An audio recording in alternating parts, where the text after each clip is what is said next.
Halo tuan-puan, apa khabar semua? Semoga sentiasa sehat dan fit selalu dan berjaya dalam apa jua yang anda lakukan. Dalam video kali ini saya ingin berkongsikan tentang temuduga penolong pegawai tadbir N29. Saya telah mendapat komen yang terbaru daripada Miss Juhaida, minta tolong buat video tips interview penolong pegawai tadbir N29. Terima kasih. Dalam video-video yang lepas ada banyak juga komen berkaitan dengan jawatan PPT N29 ini. Mari bersama dengan saya kita rungkaikan.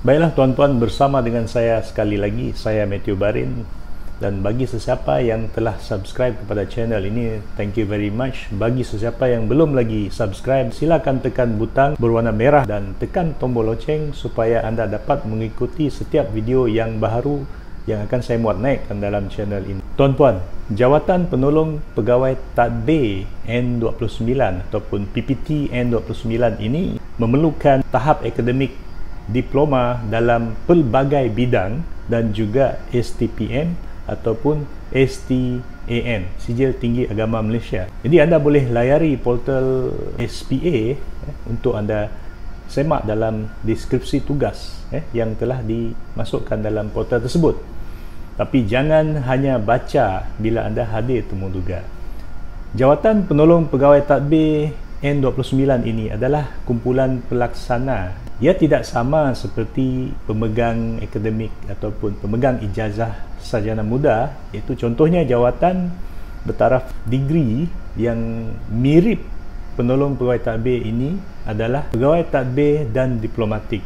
Tetapi ia tidak sama, tapi dia punya tugasan tu lebih kurang sama, iaitu dalam urus tadbir yang lebih kurang, tapi tahap bidang kuasanya agak berbeza. Jawatan penolong pegawai tadbir ini akan ditempatkan di pelbagai jabatan ataupun pelbagai kementerian. Sama juga seperti jawatan PTD M41, dianya berada di mana-mana kementerian dan di mana-mana jabatan.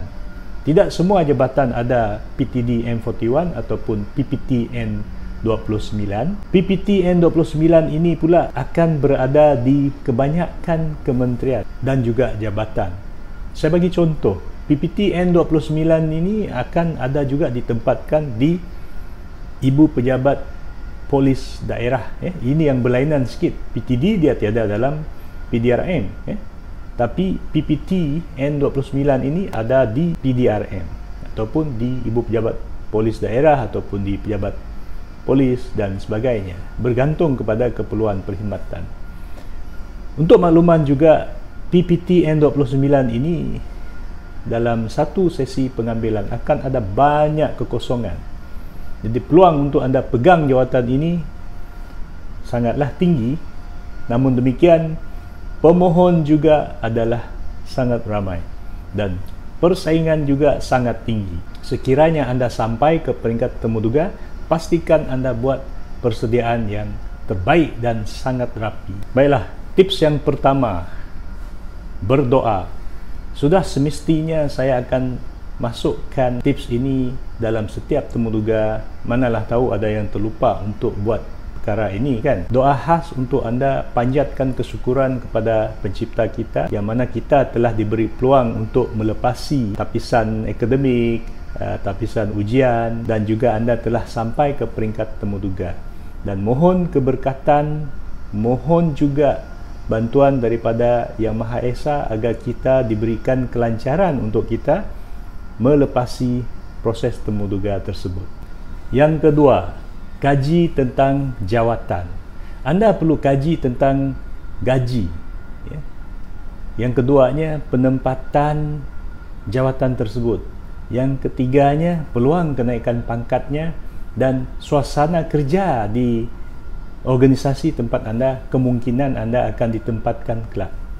Sekiranya anda buat kajian ini, kemungkinan akan ada soalan. Contohnya, apakah yang anda tahu tentang penolong pegawai tadbir N29? Jadi anda perlu ceritakan, saya telah buat kajian dalam portal, saya telah membaca dalam web ini, dalam portal agensi ini, agensi itu, dan tugas-tugasnya adalah begini, gaji permulaannya adalah begini, dan gaji akhirnya akan sampai ke jumlah ini, dan gaji untuk tahap akademik STPM berapa, tahap akademik diploma berapa. Dia tak sama, gaji STPM dengan diploma tak sama, dia ada perbezaannya. Jadi rujuk dalam jadual tanggap gaji ada dalam Google, anda boleh cari dalam Google untuk menambah pengetahuan anda tentang jawatan tersebut, dan juga penempatannya kelak, di mana anda akan ditempatkan. Contohnya, sekiranya anda ditempatkan di satu organisasi yang terletaknya paling jauh dalam Malaysia ataupun di kawasan yang pedalaman, contohnya di Sempurna di Sabah, ataupun di Tawau, ataupun di Limbang, ataupun di Lundu, akan ada jawatan ini di pelbagai agensi ataupun organisasi. Yang ketiga, gaji bidang tugas. Dalam portal SPA ada dinyatakan deskripsi tugas tentang penolong pegawai tadbir N29. Namun demikian, ia tak mencukupi. Apa yang perlu anda ketahui adalah anda buat bacaan, dalam Google ada banyak. Anda perlu buat kajian yang menyeluruh, bukan sahaja anda hanya membaca dalam portal tersebut. Anda perlu bagi contoh tentang jawatan tersebut. Okey, contohnya, tugas-tugas seorang penolong pegawai tadbir ini adalah menguruskan hal ehwal berkaitan dengan sumber manusia. Okey, sumber manusia itu apa? Okey, kemungkinan berkaitan dengan latihan, berkaitan dengan cuti pegawai, berkaitan dengan kursus-kursus pegawai, berkaitan dengan buku perkhidmatan. Pilih satu perkara yang berkaitan dengan tugas-tugas PPT ini dan huraikan dalam satu ayat ataupun dua ayat yang lebih menarik. Bila panel mendengar penjelasan anda tentang pengetahuan tentang tugas tersebut, anda telah mengorek dalam, sedalam-dalamnya. Tak perlulah panjang sangat, sebab bila anda bercakap panjang sangat, panel mungkin akan bosan dengar. Jadi anda perlu sebutkan contoh satu ataupun dua contoh tugas-tugasan, dan juga kalau ada buku-buku berkaitan, keliling berkaitan. Contoh, kalau anda bercakap tentang cuti kaki tangan, anda bercakap tentang bab C, bagi contoh cuti bersalin ada berapa, dan bagaimanakah proses untuk melaksanakan tugas-tugas tersebut. Dalam temuduga kelak, anda hanya akan ada 10 minit sehingga ke 20 minit. Tuan-puan juga perlu ingat bahawa antara satu daripada tugas penolong pegawai tadbir N29 ini adalah melaksanakan peraturan-peraturan ataupun penguatkuasaan undang-undang. Kalau anda PPT N29, anda ditempatkan di Jabatan Pendaftaran Pertubuhan Malaysia ataupun Registry of Societies. PPT N29 ini mungkin akan dilantik sebagai pegawai pendaftaran. Anda akan dilantik, PPT N29 ini mungkin akan dilantik sebagai pegawai pertubuhan. Okay? Anda akan melaksanakan tugas-tugas seperti mendaftar pertubuhan, ataupun anda memproses permohonan persatuan ataupun kelab, dan anda juga melaksanakan tugasan seperti kawalan, iaitu membuat penguatkuasaan terhadap persatuan ataupun kelab dan sebagainya. Dan bergantung kepada ke mana anda ditempatkan. Di mana anda ditempatkan itu bergantung kepada kementerian ataupun organisasi kelab. Tugas-tugasnya tidak sama, tapi kalau ditempatkan di bahagian ataupun unit pentadbiran dan kewangan ataupun sumber manusia, itu tugas-tugasnya lebih kurang sama. Anda terlibat dalam proses perolehan, perbelanjaan, pentadbiran pejabat, pengurusan majlis dan sebagainya. Yang keempat, lawati organisasi ataupun kementerian ataupun jabatan yang kemungkinan anda akan ditempatkan kelak. Anda boleh buat lawatan. Kenapa? Sebab bila anda buat lawatan, ia akan menjadi lebih jelas bagi anda. Sekiranya anda belum pernah bekerja, anda boleh pergi buat lawatan ke organisasi ataupun jabatan kementerian yang ada jawatan tersebut. Ini menunjukkan bahawa anda ada usaha yang menunjukkan bahawa anda sangat minat dalam jawatan tersebut, dan juga anda buat kajian yang lebih rapi, kajian yang lebih luar biasa daripada calon lain. Kemungkinan calon lain hanya membaca pasal jawatan, pasal jabatan, ikut dalam portal dan sebagainya. Bagi tuan-tuan yang dah bekerja pula, contohnya bila anda bekerja di grade N19, PTPO N19, anda ada diploma dan anda ingin memohon jawatan N29 ni, anda boleh juga bertanya kepada pegawai-pegawai yang pegang jawatan PPT N29 dan kaji jawatan tersebut. Buat lawatan ke agensi lain. Kalau di agensi anda, di office anda, pejabat anda tersebut tiada jawatan tersebut, pergilah buat telefon sini, telefon sana untuk dapatkan maklumat. Yang kelima, tambah baik nilai diri anda. Anda perlu tambah baik dari segi nilai kepimpinan anda, sebab kepimpinan ini sangat penting bila anda pegang jawatan PPT N29. Anda akan memimpin satu unit kecil, mungkin unit sumber manusia, unit pentadbiran dan kewangan dan sebagainya. Jadi anda akan ada beberapa pegawai di bawah seliaan anda kelak. Jadi anda perlu ada ciri kepimpinan yang terbaik. Dan juga nilai-nilai lain seperti nilai kerjasama, sifat profesionalisme anda. Nilai-nilai ini anda perlu tambah baik. Sifat-sifat lain seperti sifat kerjasama dalam kumpulan itu anda perlu tambah baikkan. Bagi yang tiada kerja, anda perlu tambah pengalaman kerja anda. Kerana bila anda dah bekerja, anda sudah biasa dalam suasana pejabat, suasana organisasi, anda bergaul dengan rakan sekerja dan sebagainya.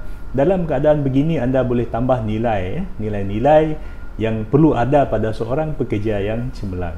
Yang keenam, anda perlu bergiat aktif dalam pelbagai bidang, bidang persatuan, kelab dan juga sukan.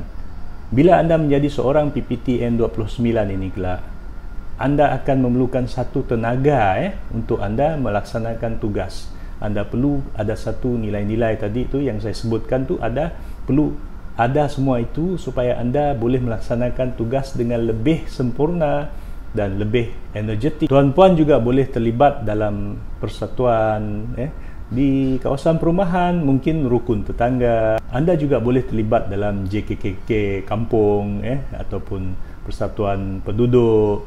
Kalau anda belum lagi bekerja, mungkin anda boleh carilah kelab-kelab sukan, persatuan. Kalau tidak, anda sendiri boleh tubuhkan persatuan ataupun kelab. Bila anda dah tubuhkan persatuan ataupun kelab, anda akan ada pengalaman berurusan dengan Jabatan Pendaftaran Pertubuhan, sebab di Jabatan Pendaftaran Pertubuhan ada jawatan PPT N29, iaitu bertugas sebagai pegawai pertubuhan. Pegawai pertubuhan ini dia menguruskan hal ehwal berkaitan dengan pendaftaran pertubuhan seperti kelab, persatuan dan sebagainya. Tuan-puan juga perlu bergiat aktif dalam aktiviti-aktiviti sukan. Contohnya bila anda terlibat dalam kelab sukan, persatuan sukan, bila anda bekerja kelak, anda boleh aplikasikan pengalaman anda tu dalam organisasi tempat anda bekerja kelak. Yang ketujuh, komunikasi berkesan.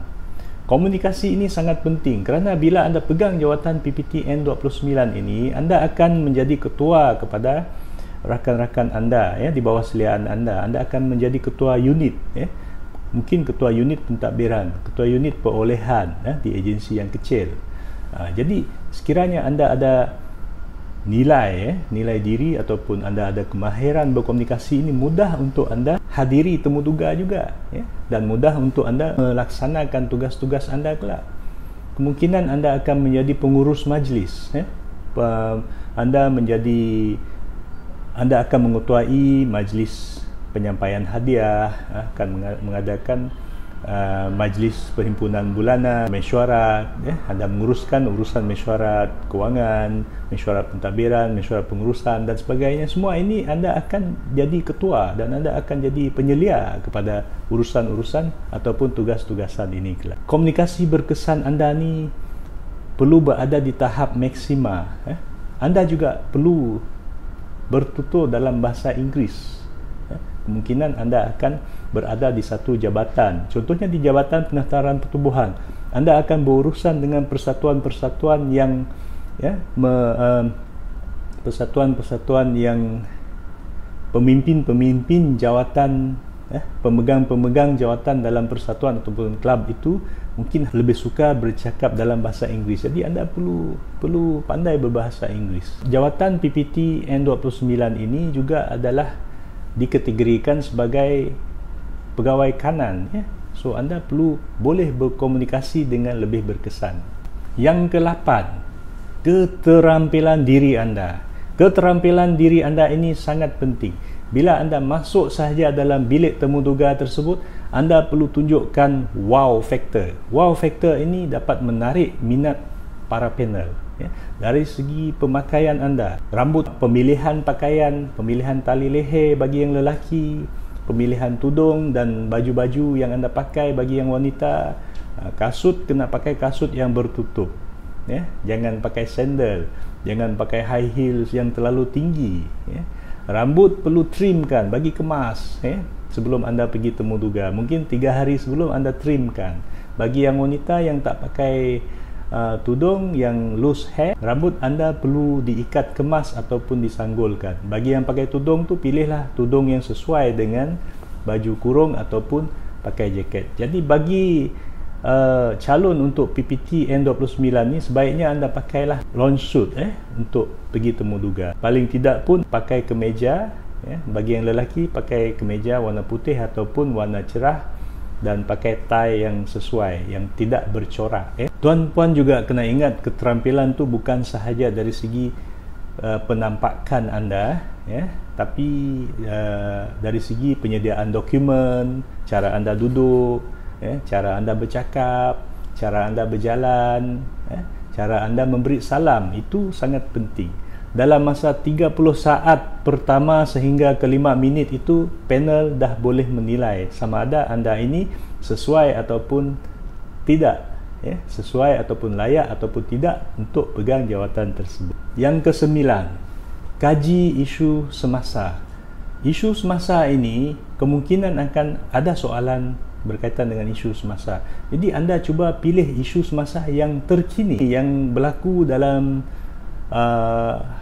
hari ini, hari anda temuduga ataupun 2-3 hari sebelum anda temuduga tersebut. Isu-isu yang penting untuk perkhidmatan awam, penting untuk masyarakat, penting untuk negara. Jadi anda perlu bagi 1 contoh ataupun 2 contoh dan huraikan dengan fakta, ya, dan tepat, ya. Jangan cuba bercakap bohong, sebab bila anda dikesan bercakap bohong, anda akan gagal temuduga.